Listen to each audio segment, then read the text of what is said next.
Hello students, आज हम पढ़ेंगे सांप्रदायिकता के बारे में। सांप्रदायिकता का अर्थ क्या होता है, इसकी प्रकृति, कारण, दुष्प्रभाव, निवारण के सुझाव या उपाय, इनके बारे में हम पढ़ेंगे। तो सबसे पहले इसके अर्थ के बारे में हम देखते हैं।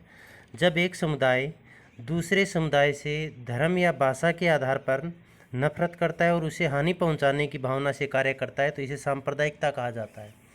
जब धर्म या भाषा के आधार पर कोई एक समुदाय अपने हितों की रक्षा करता है तो इसे सांप्रदायिकता नहीं कहा जाएगा, परंतु जब वही समुदाय अपने हितों की रक्षा धर्म या भाषा के आधार पर जो समुदाय बना है वो अपने हितों की रक्षा तो करता है, परंतु इसके साथ साथ दूसरे धर्म या समुदाय से वो नफरत करता है और उसके हितों को चोट पहुंचाकर अपने हितों की रक्षा करना चाहता है तो इसे सांप्रदायिकता कहा जाता है।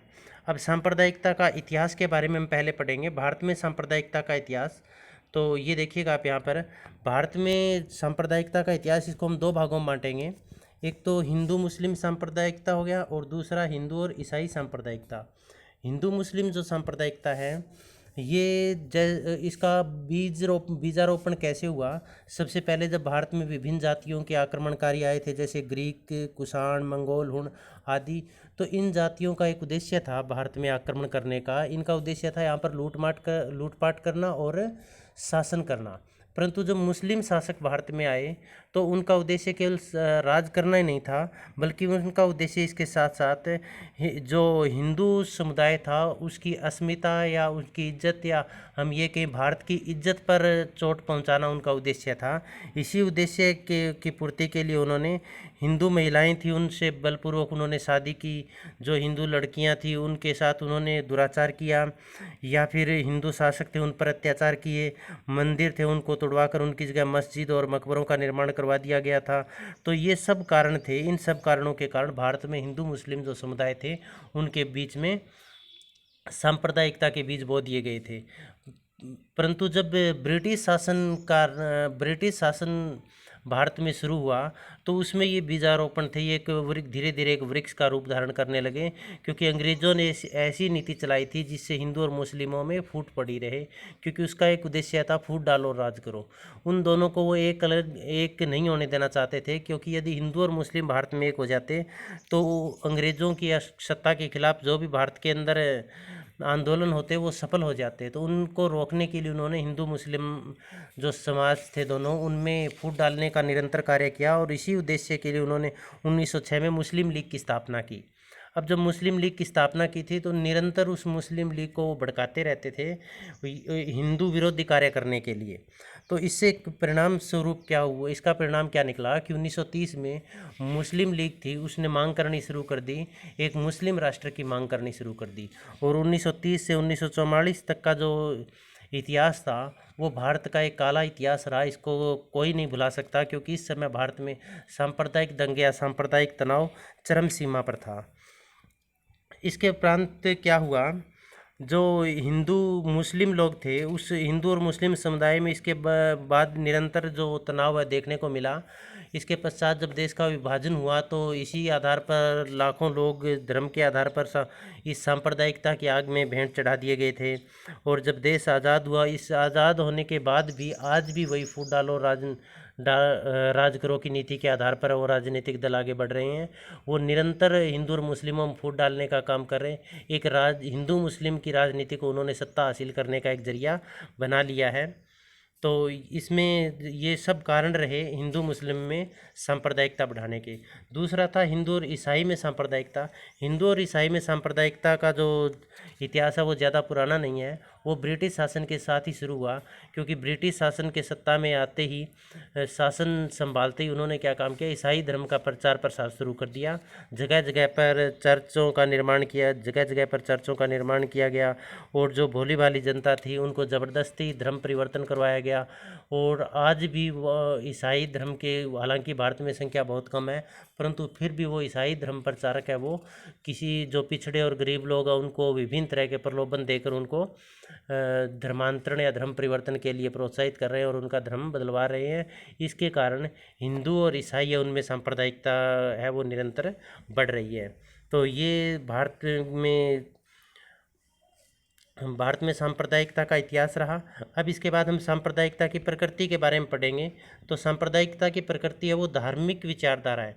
जो सांप्रदायिकता है धार्मिक विचारधारा से प्रभावित है। इसमें एक धर्म है वो अपने आप को श्रेष्ठ समझता है और इसमें दूसरे धर्म को के हितों की चोट पर अपने आप को श्रेष्ठ साबित करने की कोशिश की जाती है। सांप्रदायिकता ये धार्मिक सामाजिक समस्या है, समाज के अंदर घटित होती है। जो समाज के अंदर विभिन्न धर्म है वो आपस में एक दूसरे पर चोट पहुंचाकर अपने आप को श्रेष्ठ साबित करने की कोशिश करते हैं। बहुसंख्यक का प्रभाव, इसमें जो बहुसंख्यक समुदाय हैं, चाहे वो धार्मिक समुदाय हो चाहे भाषाई समुदाय हो, वो अलग जो अल्पसंख्यक है उस पर निरंतर अपना प्रभाव बनाता है और बनाए रखना चाहता है।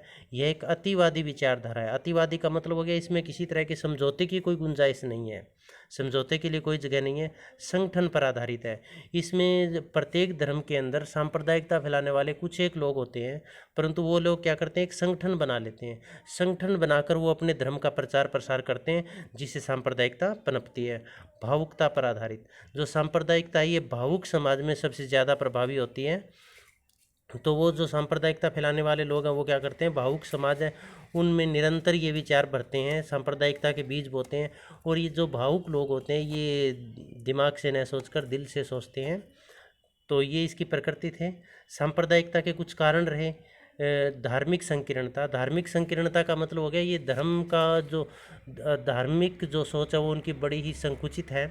वैसे तो धर्म का उद्देश्य अच्छे बुरे का ज्ञान करवाकर व्यक्ति के व्यवहार पर नियंत्रित करके उसे सद्बुद्धि देना है, परंतु यहाँ पर जो सांप्रदायिकता के अंतर्गत क्या आता है, धार्मिक जो विचारक है वो केवल दूसरे के धर्म को चोट पहुँचाकर अपने धर्म को आगे बढ़ाने की सोचते हैं, जिससे सांप्रदायिकता पनपती है। श्रेष्ठता की भावना, इसमें प्रत्येक धर्म या समुदाय के लोग अपने आप को श्रेष्ठ साबित करने की कोशिश करते हैं।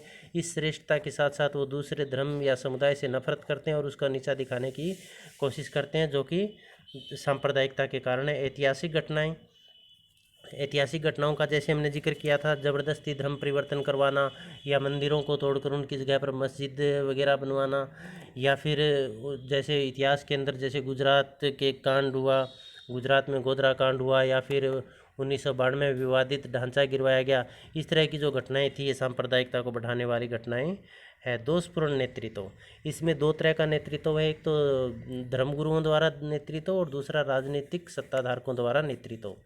राजनीतिक सत्ताधारक है वो अपने लालच के लिए, एक सत्ता हासिल करने के लिए एक धर्म या पक्ष को भड़काकर दूसरे धर्म पर चोट पहुंचाने की कोशिश करते हैं, जिससे सांप्रदायिकता बढ़ती है। और दूसरा है धर्मगुरु।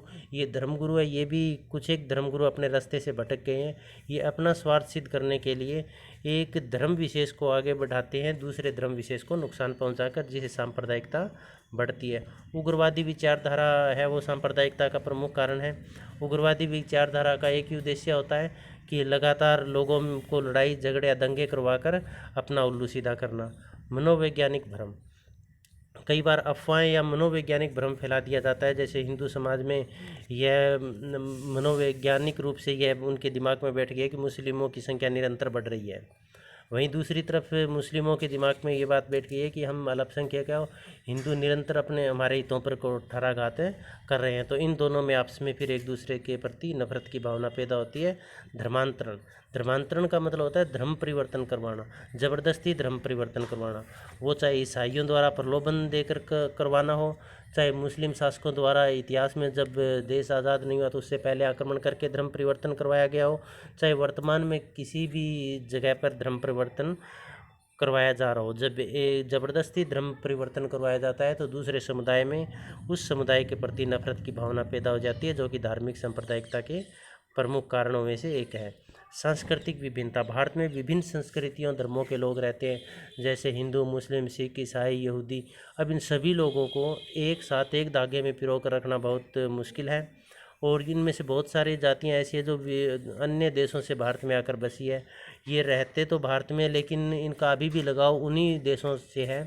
यही कारण है कि इनका लगाव भारत के साथ नहीं हो पा रहा है। जब भारत के साथ इनका लगाव नहीं हो पा रहा है तो यहाँ के लोग इनसे नफरत करने लगे, दूसरे धर्म के लोग हैं उनसे नफरत करने लगे, और इससे सांप्रदायिकता पनपी। घुसपैठ की समस्या, भारत के अंदर जैसे पाकिस्तान से और बांग्लादेश से घुसपैठ की एक बहुत बड़ी समस्या है। इनमें से जो घुसपैठ करने वाले लोग हैं भारत की सीमा में ज़बरदस्ती प्रवेश कर जाते हैं चोरी छिपे, और प्रवेश करने के बाद यहाँ पर कुछ एक लोग हैं जो उनको शरण देते हैं। जब कुछ एक लोग उनको शरण, जैसे जम्मू कश्मीर के अंदर हम देखते हैं कुछ एक मुस्लिम लोगों ने बांग्लादेश और ये पाकिस्तान के लोगों को शरण दी, तो इससे पूरे मुस्लिम समुदाय बदनाम हुआ। हालांकि दूसरे सभी लोग की मंशा ऐसी नहीं है, मुस्लिम भी भारत के अंदर बहुत अच्छे हैं, लेकिन उन कुछ एक लोगों के कारण है वो जो मुस्लिम समुदाय के प्रति दूसरे धर्म के लोगों में एक नफ़रत की भावना पैदा हो गई। तो ये भी सांप्रदायिकता के कारण रहा। सांप्रदायिक संगठनों की भूमिका, बहुत सारे सांप्रदायिक संगठन हैं, धर्म के आधार पर संगठन बने हुए हैं, चाहे मुस्लिम लीग हो, चाहे वो बजरंगी दल हो, चाहे वो श्री राम सेना हो।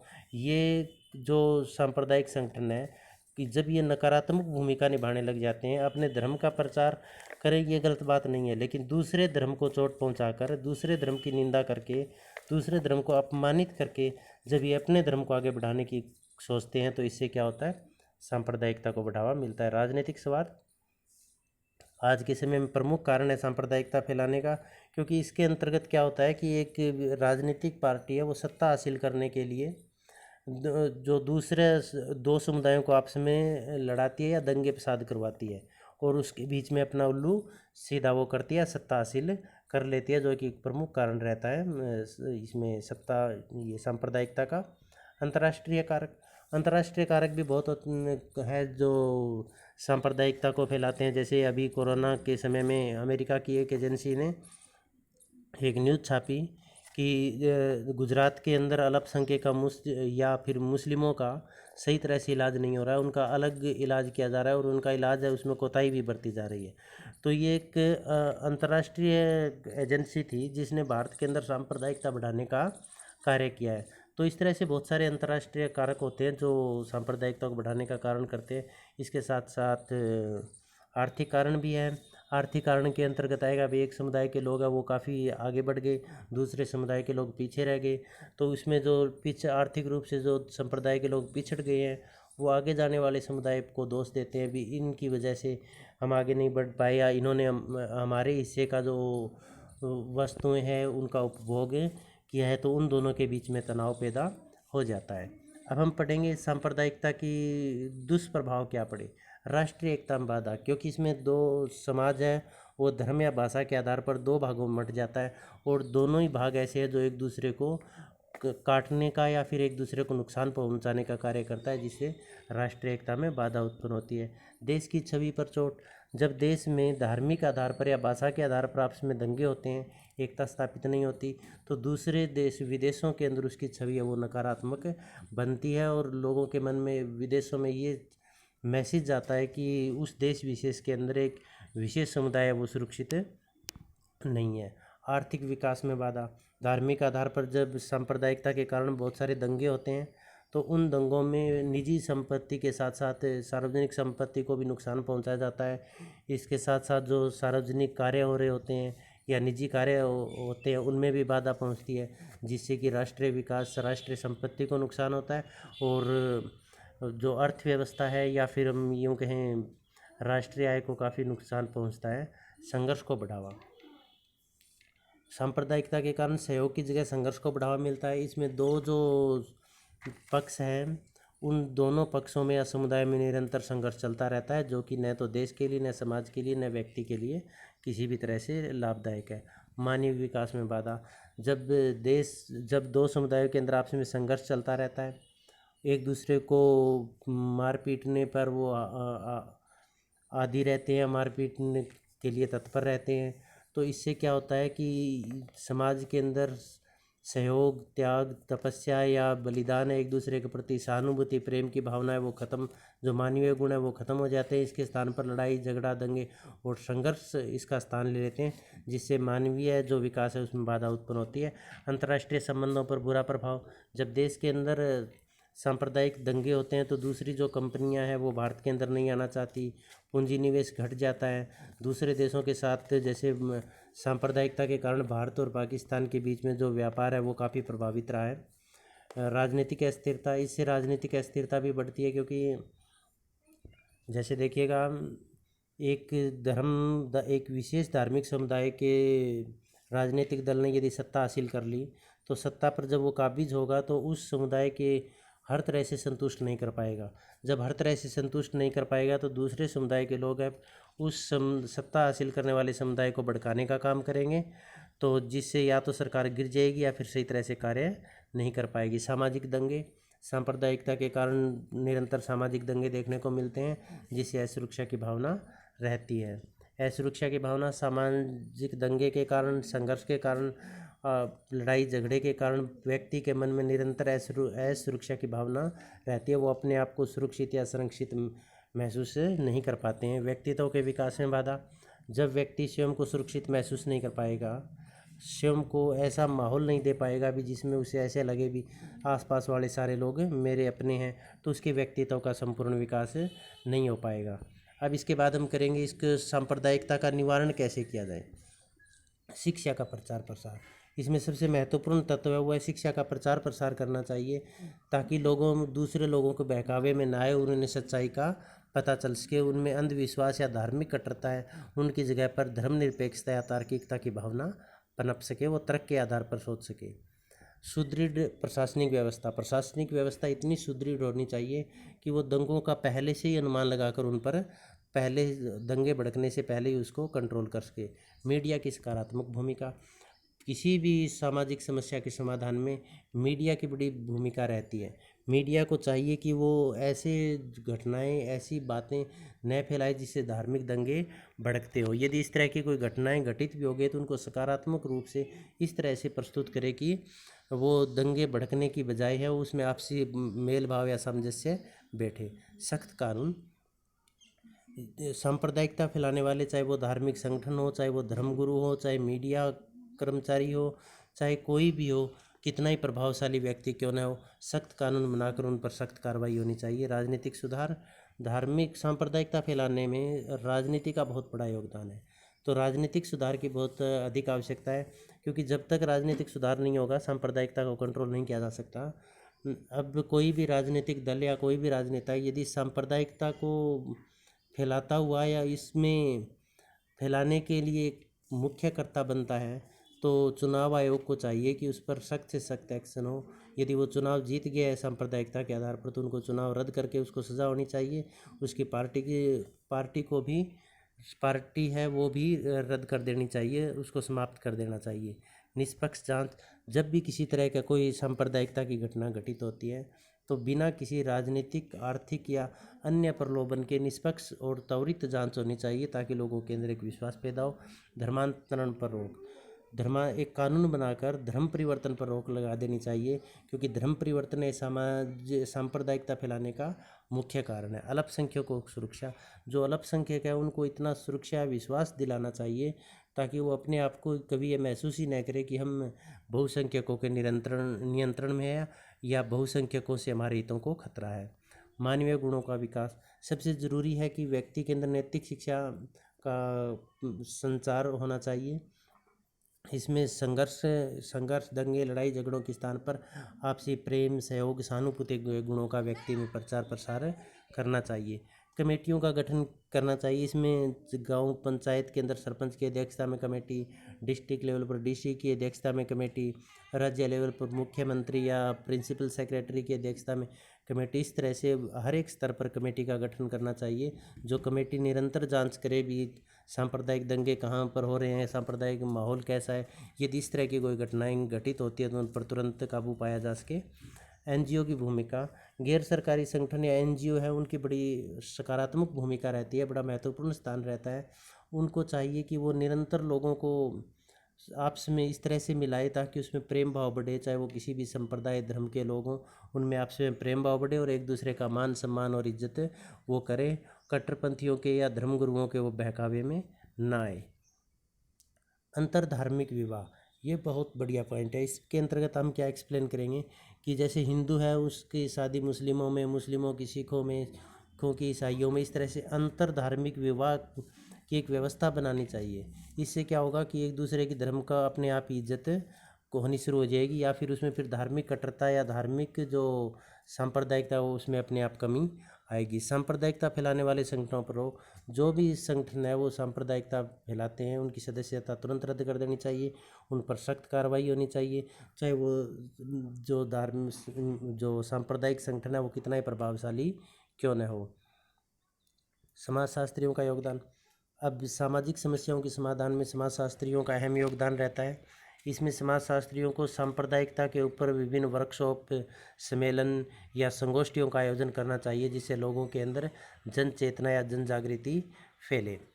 अब एक क्वेश्चन आपके लिए, उसका आंसर कमेंट बॉक्स में आपको लिखना है। जो मुस्लिम लीग है उसकी स्थापना कब की गई थी? Thanks, bye.